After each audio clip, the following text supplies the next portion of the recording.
Alors que les hommes du Paris-Colmar ont déjà parcouru 188 km 500, ces dames entrent dans la course au départ de Châlons-en-Champagne. Ce sont quelques 344 km qu'il va falloir effectuer avant de franchir la ligne d'arrivée à Colmar. Nous sommes à l'entrée de Vittel et les féminines en sont au kilomètre 196. La féminine, faudrait-il dire. Marlène Rader-Willems est seule en tête avec une confortable avance. Ses poursuivantes, à savoir Pajoul et Duchesne, sont à plus d'une heure derrière elle. Et dans le camion de l'équipe du club de marche d'Amsterdam, on est fiers. L'histoire remonte il y a 3 ans. Elle voulait faire le Châlons-Colmar. Et elle nous a demandé si on pouvait l'aider à former une équipe pour l'assister sur la course.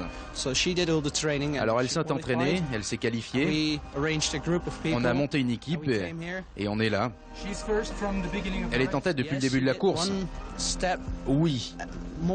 Elle a fait un pas de plus que les autres dès le départ. Et personne ne lui a jamais repris la tête, non. Urbanovski sera le premier à passer devant elle, je pense, quand il arrivera, tard ce soir ou demain.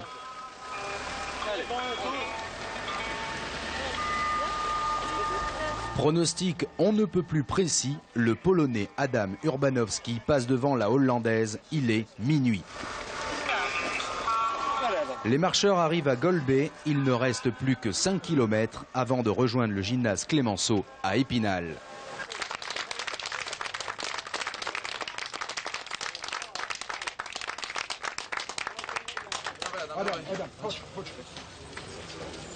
Là seront prodigués les premiers soins avant de pouvoir dormir 1 heure.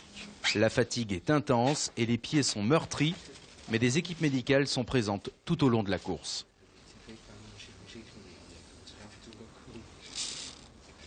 Nous sommes surpris malgré les nombreuses intempéries qu'ils aient eues, c'est-à-dire la grande chaleur.